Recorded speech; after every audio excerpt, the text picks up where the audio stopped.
अच्छा जी, हमारे पास एक टेबल है जी, प्रोडक्ट्स का टेबल। ठीक है, ये हमारे पास प्रोडक्ट का टेबल है जिसमें हमारे पास प्रोडक्ट का ब्रांड है, प्रोडक्ट का नाम है, प्रोडक्ट की प्राइस है। सो और हमारे पास ये प्रोडक्ट का table as a dimension table है, जिसके साथ हमारे पास कुछ चीजें जो हैं वो ऑब्वियसली हमने जो कैलकुलेशंस की हैं वो हमारे पास पड़ी हुई हैं इन द फैक्ट टेबल। सो मैं अगर यहाँ से प्रोडक्ट का ब्रांड उठाऊं और लेट्स से मैं उठाता हूं प्रोडक्ट का नाम, और मैं उठाता हूं लेट्स से हमारे पास टोटल सेल्स है ना, टोटल सेल्स उठा लेते हैं। ठीक हो गया जी। ये हमारे पास एक सीन है, एक सिनेरियो है कि जिसमें हमारे पास प्रोडक्ट का ब्रांड है, प्रोडक्ट का नाम है, और हमारे पास प्रोडक्ट की सेल्स है, जो कि अभी इस वक्त हम देख रहे हैं प्रोडक्ट के नेम के लेवल के ऊपर। अगर हम ब्रांड के लेवल के ऊपर देखना चाहें तो हम नेम को बीच में से निकाल देंगे, तो हम प्रोडक्ट के ब्रांड के लेवल के ऊपर भी देख सकते हैं। सो लेट्स से कि मैं अगर अपने पास ये देखना चाहूं कि मेरे पास कितने यूनिक प्रोडक्ट ब्रांड्स, ठीक है, मेरे पास कितने यूनिक प्रोडक्ट ब्रांड्स हैं, तो कैसे देख सकता हूं जी मैं अगर देखना चाहूं कि मेरे पास कितने डिस्टिंक्ट प्रोडक्ट ब्रांड्स हैं, तो मैं एक मेजर बनाऊंगा, distinct product brands is equal two distinct count का एक फंक्शन है हमारे पास, और हम उसको कह देंगे कि जाओ भाई प्रोडक्ट के ब्रांड पे जाके इसको चेक कर। ठीक है, और इसको मैं उठाता हूं और इसको मैं उठा के यहाँ पे कैनवस पे फेंकता हूं और एक कार्ड विजुअल में फेंक देते हैं। तो मेरे पता लग गया कि 111 हमारे पास डिस्टिंक्ट प्रोडक्ट ब्रांड्स ऐसे ही है जी। क्यों जी, जी ऐसे ही जी होना सर, चाहिए। जी सर, जी अच्छा, सर, जी सर। अब अगर मैं आपको कहूं यार मुझे जो है ना एक टेबल बनाना है, सिंगल कॉलम का टेबल, जिसके अंदर मेरे पास डिस्टिंक्ट प्रोडक्ट ब्रांड्स होने चाहिए। अब मैं टेबल बनाना चाहता हूं, कैलकुलेटेड टेबल।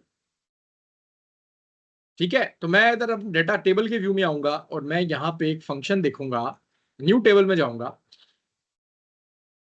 और मैं यहां पे लेट्स से इसको कहता हूं टेबल 1। तो मेरे पास एक फंक्शन है डिस्टिंक्ट का।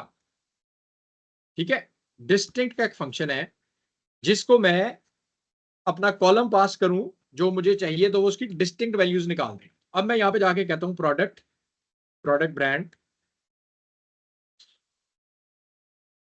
तो इसने मुझे सिंगल कॉलम का ये टेबल रिटर्न किया जिसका नाम है प्रोडक्ट ब्रांड, और आप ये देखिए मेरे पास सारे प्रोडक्ट ब्रांड। अब अगर मैं कहूं कि यार मुझे इस टेबल के अंदर ना हर प्रोडक्ट की जो मेरी सेल्स है, जो जैसे कि मैं यहां पे देख रहा था ये वाली चीज, लेट से मैं इसमें से ये निकाल देता, ये चीज बनानी है कि मैं प्रोडक्ट के ब्रांड के साथ मैं बेसिकली अपने प्रोडक्ट के साथ अपनी टोटल सेल्स भी लाना चाहता हूं। ठीक है, बात समझ रहे हैं आप या नहीं समझ रहे? जी सर। तो हम एक फंक्शन यूज करते हैं जो कि I think one of the most common functions है, जो कि यूज होता है टेबल फंक्शन, उसका नाम है समराइज कॉलम्स। ठीक है जी। मैं इस टेबल को, बल्कि इसी को ही हम यूज कर लेते हैं, इसी फार्मूले को हम यूज कर लेते हैं और इसी टेबल की जगह हम वो काम कर लेते हैं। अब बेसिकली जब मैं समराइज कॉलम का फंक्शन यहाँ पे लगाऊंगा, इसी को यूज कर लेते हैं समराइज कॉलम। ग्रुप बाय क्या करता है जी, किसी को याद है? हमने देखा था जी सर। क्या करता है। सर सर, ये पिवट पिवट का फंक्शन लगाता है ग्रुप बाय। पिवट का पिवट फंक्शन का होता काम है करता है।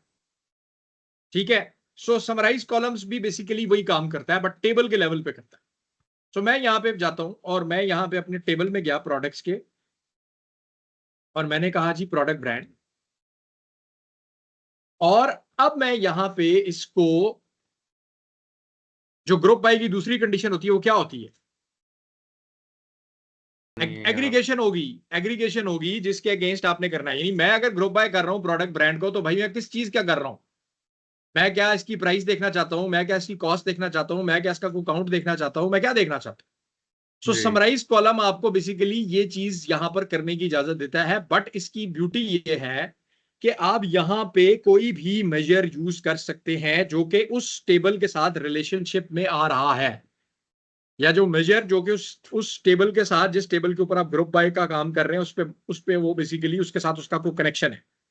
बात समझ आ रही है? सो मैं यहाँ पे अपना कोई भी मेजर, लेट से मैं कहता हूँ यार मैंने अपने टोटल सेल्स का जो मेजर बनाना है मैं इसको वहां पे ला सकता हूँ, बट इसमें रिक्वायरमेंट ये होती है आप, और आप एक से ज्यादा कॉलम भी डाल सकते हैं आप, यानी ग्रुप बाय में जिस तरह मल्टीपल डायमेंशंस हो सकती हैं या मल्टीपल उसमें कॉलम्स हो सकते हैं, इसमें भी हो सकते हैं, बट हमारे केस में लेट से हम एक ही लाते हैं और मैं कहता हूं कि यार हम टोटल सेल्स वाला लाना चाहते हैं, बट रिक्वायरमेंट ये होती है कि आप जो कॉलम ला रहे हैं ना उसको आपने एक नाम देना होता है। ठीक है, इसको आप एक वेरिएबल का नाम देते हैं। तो नॉर्मली बेस्ट प्रैक्टिस ये होती है कि क्योंकि आपके पास इतने सारे कॉलम्स होते हैं, सो जस्ट टू डिफरेंशिएट कि क्या ये एक वर्चुअल टेबल या किसी टेबल जो कि मैंने क्रिएट किया उसका कॉलम है। ऑल्दो यहाँ पे तो हम फिजिकल टेबल बना रहे हैं, बट अभी हम थोड़ी देर में इसका वर्चुअल टेबल भी बनाएंगे तो वहां पर इस चीज की सेंस आपको समझ में आएगी। तो मैं इसको एक नाम दे देता हूं, मैं कहता हूं यार रेवेन्यू। ठीक है, और मैंने एम% जस्ट इस चीज को आइडेंटिफाई करने के लिए लिखा है, इसमें कोई फर्क नहीं पड़ता, मैं बगैर भी लिख सकता। ठीक है जी, और अब मैं यहां पर एक्सप्रेशन दूंगा जो कि मेरे पास क्या है जी, टोटल सेल्स। ठीक हो गया, और मैं कहता हूं एंटर। तो अब आप ये देखें कि उसने हर ब्रांड के अगेंस्ट उसकी वो क्या लेकर आ गया मेरे पास, उसका टोटल सेल्स जो कि मुझे यहां पर नजर आ रही है वही चीज उठा के लेकर आ, जी सर। एग्जैक्टली वही चीज उठा के वो यहां पर लेकर आए। ठीक हो गया जी।